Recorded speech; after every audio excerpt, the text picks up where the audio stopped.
Why did you get the broom? Oh yeah, for sure. Jeez.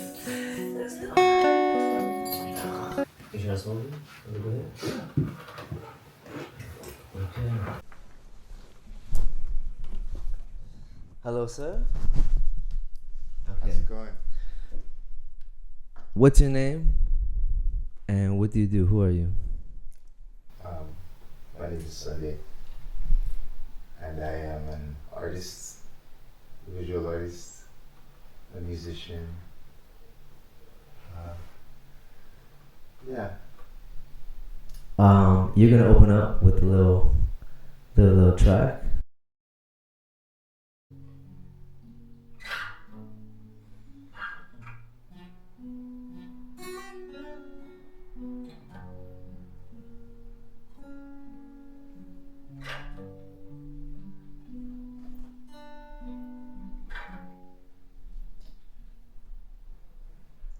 So what do with love?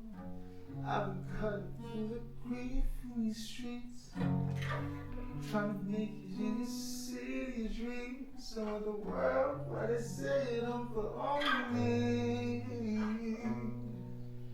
And these drugs, they just keep my demons asleep. I need you to keep it warm in the sheets when it's cold outside. It's cold outside.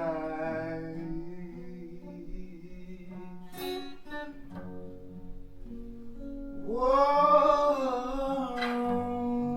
from Toronto with love. Whoa, whoa.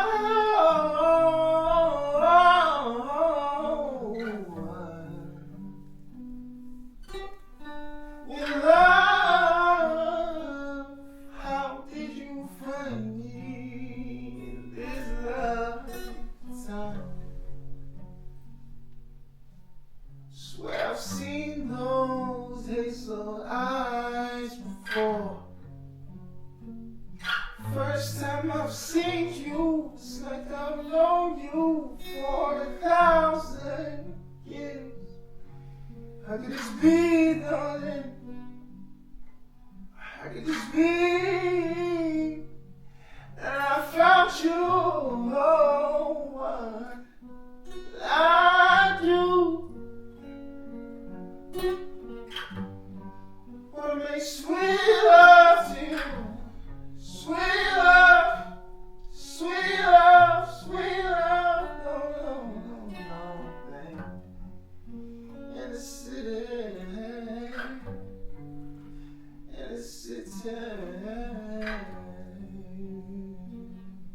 that I found you. Wow,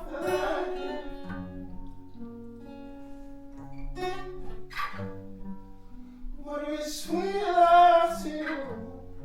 Sweet love, sweet love. No.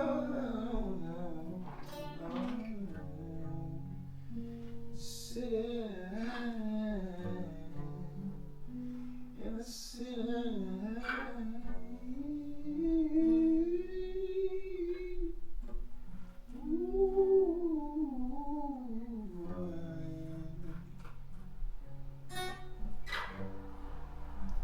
Sweet love too.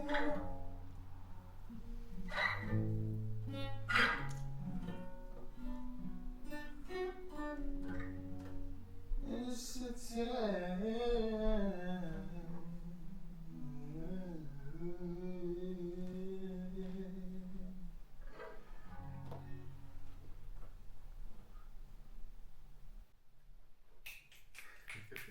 I've never even snapped before. That's crazy. Thank you. Big fan of your work. Big fan of your energy. Big fan of how you perform. Big fan of your writing. Big fan of how you work with your band, Malcolm, everybody. You know. I appreciate it. So, you said Toronto with Love is an old song. Yeah. So, what's the process when a song comes to life? When it comes to actual public fruition, from something you could write, you know, however long you wrote it. What's the process for you to actually finally do it, have it in the vault, and then finally feel comfortable to let it out? Man, it depends. There's been songs that I've done that have taken no time. There's been songs like that I've done. Me and Malcolm will just get in the studio and he'll throw on a beat, and I'll just go and it'll work. It'll be perfect. That's not majority of the songs. Majority of the songs I feel like I have to kind of labor for, and I have to kind of grow into in a sense. Like I wrote the song that's kind of a freestyle. It like actually happened very quickly, but it was very like I didn't really like it. I still feel the way about it, even though I love the song. Now I love singing it. It feels good to sing. What do you feel the way about? Were you saying cringe before? Yeah. Why is it cringe? Why do you feel like it's It feels a cringe? bit cringe because I'm saying like saying Toronto. You can hold Yeah, it, or you can put that on the shit if you want. The mic, it's up to you. I'm cool with holding Okay. it. Cool with Why? My bad to interrupt. So what do you? So, What makes you feel like it's cringe?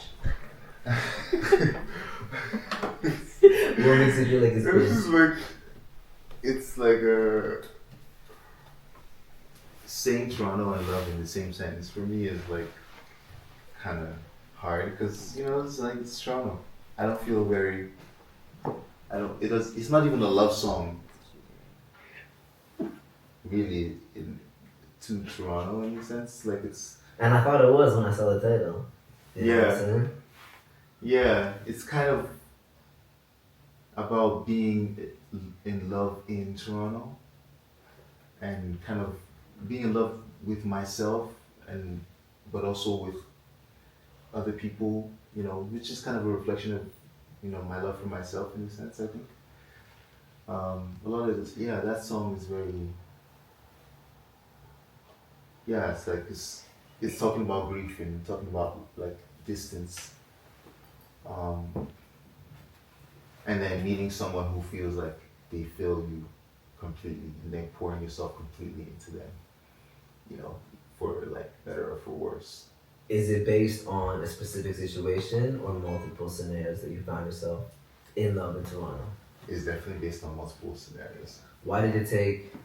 Not why did it take so long, but what was the process for you for it to actually come out? How long? When did you write it? And then how long? Why did it take? I think I wrote it. Wait a second. It's not recording. Oh shit. Okay.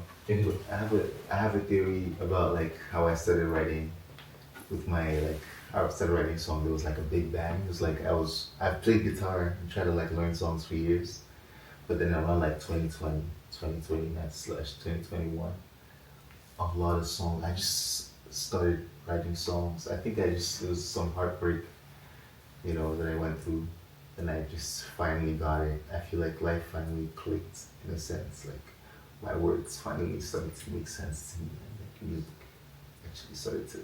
So there was like I probably made 100 songs a month for like 6 months, and Toronto was just one of those songs. So all the songs from SSunday come from that era where I'm just like pouring, just like in this space of like reflection, but also discovery with music. And I had nothing better to do. I was just like stuck at home and, just having to feel my feelings. Yeah. Is it recording? No camera. Oh, yeah. Where did you get the name Sunday from? How did Sunday come about, and why 2 S's? Sunday is a family name. Okay. It comes from my grandfather, who I just learned actually like in the past 3-4 weeks that he was also a musician, and he also played like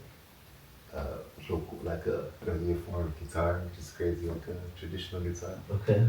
And I just grew up seeing him. I saw his like metal workshop. He like made guns, he made like knives and stuff. He like did hunting, and so he would make his tools for that. And he like was into healing. Anyway, he was just cool as fuck. My grandfather was Sunday, and he named me Odudu, which is God's power. God's power. Yeah.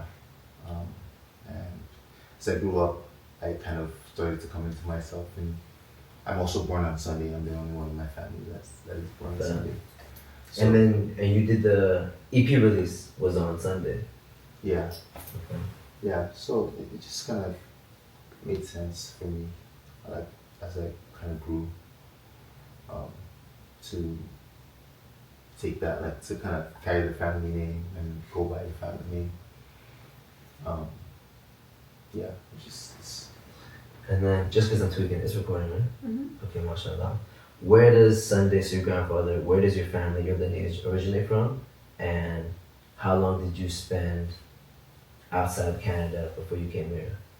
with my lineage. Where does my lineage origin? Where does your bloodline, where does your bloodline, your grandfather, where are you from, country, ethnicity? My people are from Nigeria, southern Nigeria. I would say southeastern Nigeria. Yoruba, Igbo, that kind of thing, or a separate thing? Nah, I'm a BBO. Okay. So one of like the other tribes? Yeah, yeah. Okay. We're like okay. next man's. We're from the Ajagam people, which is like we're connected to Cameroon and that side. Like we're way more east of Yoruba, of the Yorubas. So the Yorubas are over there. We like a whole different mass. Ooh, but I consider myself religious. My mom is not going to see this. Hopefully. But mom, if you do see this, I'm questioning things. Are you questioning the church, or are you questioning the whole situation? The whole bit of it? I haven't believed in the church for a long time. I know it's a scam. It's obviously a scam. I don't believe in any of that stuff. Any of the hell, heaven. I don't even believe in the God Jesus. I don't believe in the characters. I don't believe in the stories. I don't trust. What do you believe it was? What do you think? I believe in the impact of it. I believe in the underlying like narrative of it. I think it's important to. Do you think they're just stories? I don't think they're just stories. I think we see ourselves through stories as human beings. That's why we watch movies and That's how a lot of information was transferred. Just through stories. That's how all information is transferred. Yeah. That's the only way to transfer information through time. So do you think Jesus was a person? Do you think Jesus, the Yeshua, roamed this earth? I think it's based on a person. But just a person is what you're saying. I think it's based on someone's perspective of a person. I think those stories are so old, and they don't come from where we think they come from. They come from much older than, they're like retold stories of the way our understanding of the cosmos. You can find the mother and child analogy in Egyptian, There's a lot of stories. similarities in stories. Noah's Ark, Yeah. the floods. There's a lot of big thing with floods. It all just comes from. It's For me, my issue with like religion and claiming one is like, Yeah. especially when we talk about Toronto and has everybody, is like, Hispanics are very Christian based, Catholic based, but it's like you come here and it's like, oh, you're Hindu, or you're Buddhist, or you're Muslim, or you're Jewish, or you're this, or you're that. So for me, it's like something happened with Jesus, whoever he was, whatever he did, something happened. It's impacted to where we are today. We're in 2024 because of that. Like we capture time right now. It's 2024 because of him. It's just culture and ego that divided how we see him. People. He was God. He was not God. He was just a person. He was a prophet. You know what I'm saying? Yeah. But so much can fit a lot of time. You know how the game Broken Telephone as kids. Like to translate what happened, to take bare time, hundreds of years after Jesus died, to capture everything, put it into the New Testament, translations, to go from Sumerian, Aramaic, to Greek, to Latin, to German, to English. That's a long road. Even right now, Google Translate, it'll fuck it up with translation. Yeah. So a lot can get lost. Yeah. And your thing with churches is like, you see it as a scam. To go into segment the next thing is, how do you bring church into your music?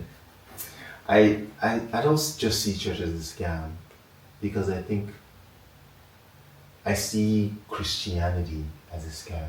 Why so? Christianity as a as a as a concept, as like a spiritual practice, it's not a very nurturing one, I think. Do you think, where's that based from? Like, where was that switch for you to feel like that? It was leaving home. I think it's always been there for me because the context of Christianity that I grew up in was very esoteric, and there was a lot of questioning. There was a lot of we're doing this because this is how we're supposed to do things. There was a lot of this is new. It was like the idea of the practice that I grew up in was like this is a new practice of Christianity. It was like this came about in the 20s and the 1930s in LA. This version that we have. This version that I grew up with. It's weird because it's like, if you go to the real Christian roots, if you go to Ethiopia, if you go to what happened, if you go to what happened in Judea, Palestine, Egypt, you're talking about like, this has been like very clear in the last 5+ years, but it's like Jesus wasn't white, these people weren't white, it couldn't be white. There's a whole reason why there is that kind of figure, and you know, and it's like, it's very weird on, okay, I do think something happened, I do think Jesus was inside of somebody, and I think that person went all the way. You know, and might have tapped into things, might have not, you know, but regardless, something happened in a place that was not white, and the original Bible, the Dead Sea Scrolls, is based in Ethiopia. You know, you want to call them the original Israelites, things like that. Moses, when you watch fucking Prince of Egypt, River, right? It's like, if they mistake Moses as the brother of an Egyptian royalty at that time, you're not white. Negro, guys. You're not white. It's a Negro. You're not white. You look at the Sphinx, then no. Anyways, more deep. But it's like, so it's like with that, it's like, what's the weirdest part is where my bloodline comes from is like Native American, like the Incas, right? And it's like Peruvians. The only reason why we have Christianity is because of Francisco Pizarro colonization, and it was enforced like that. So that's where it gets really weird of like, okay, the religion definitely has a lot of good people, right? Obviously, there's a lot of contradictions and whatever, but it's like, just where it gets lost with colonization and, for lack of better terms, white people shit, that's where it gets confusing. That even with the churches right now with like pedophilia and things like that, it's like you just like, or, you know what I'm saying? Yeah. To hop off, my bad. No, I'm just like, I there's a lot of that.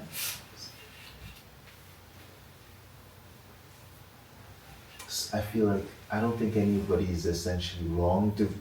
The essence of religion is supposed to be a place of refuge. You know, if you read any verse in the Bible, any verse in the Quran, it talks about refuge. It talks about safety. It talks about finding safety. So it's the way for people to feel safe.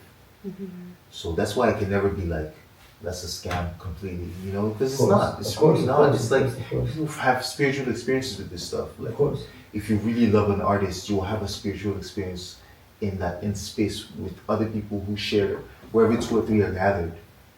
You know, that's a real thing. That's like what we just did. We just sang together. Like that was a real feeling. You do that in church. If you add like a spirit. That's what concerts feel psychedelic sometimes, or just weird when it's all locked in like there's that many people. It feels like a moment.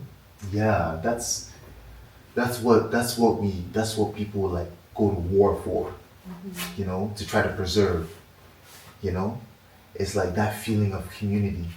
That's really what all this is about, and that's what to me is the most exciting thing about spirituality or like music, you know, because it's all the same. Music is spirituality. You can't be a musician without interacting with or wondering about the ephemeral or like something that's outside of you. Because even where you get it from, the creativity, the idea, what it's given, the timing of it, sometimes it just feels there, like, you know, it's just there. Like, and it's like once you do it and you finish in the process, like, yo, this, like was this supposed to happen?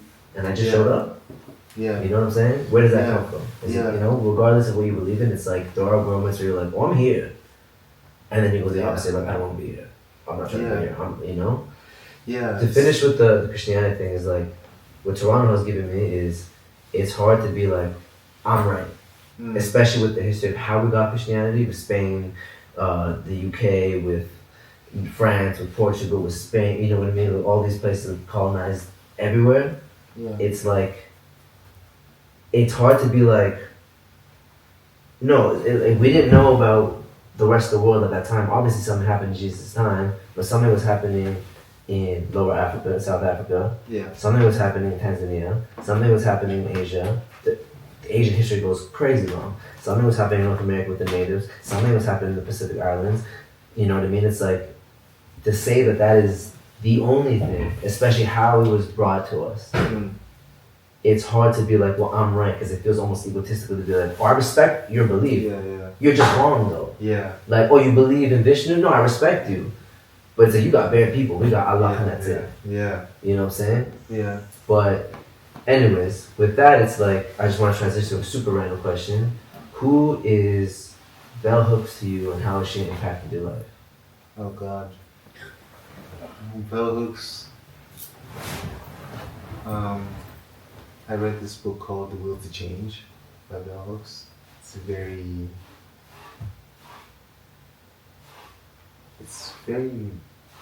Bell Hooks calls me the fuck out. She's good, I guess. But it's also just, reading that book came at a time where I needed like guidance in a sense. And I needed a way to understand what I was experiencing. So I was having a lot of relationship problems, and I was finding that it was really my fault, but I didn't really understand why. And I feel like I learned a lot. Just like I got a lot of insight just by reading Bell Hooks. I got a lot of I think Bell Hooks is very good entry level, radical theory for people. Quick segue off that is, then where do you see your masculinity now? Yeah. Where do you want it to improve in your lifetime? Yeah. And how do you balance it with the femininity? I haven't really thought about myself in terms of masculine and feminine in a long time. I haven't had to. I don't know if I think about myself in those terms. Okay. I'm just trying to be present and to be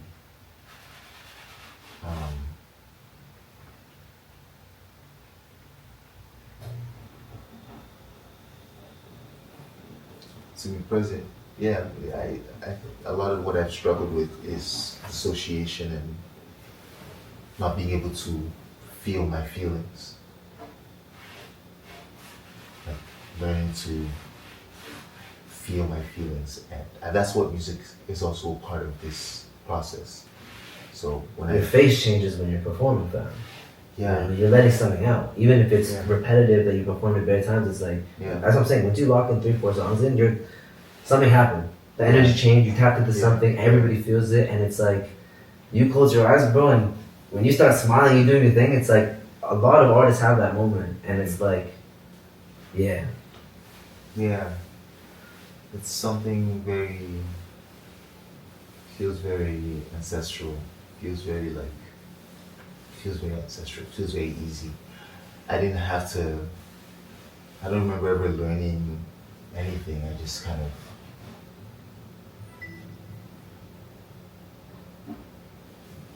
it's just music, art, I've always it's just like, I'm lucky, I think, because my mom is creative, my mom is a singer, my mom also is a tailor. She designs clothes. So I grew up just around creativity, even though I didn't really think about it as, this is art or something. I just kind of grew up with a parent that was very intrigued by me.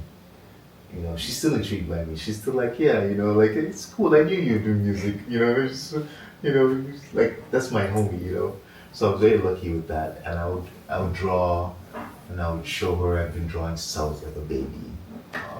I would show her, and she'd be like, I would draw her a lot, and she would be like, that's not me. And I'll go back and I'll work on it, and I'll bring it back, and she'd be like, no, you gotta fix the nose, you know. So like, it just was exciting for me. I felt like there was someone I had to prove myself to. I felt like there was like a,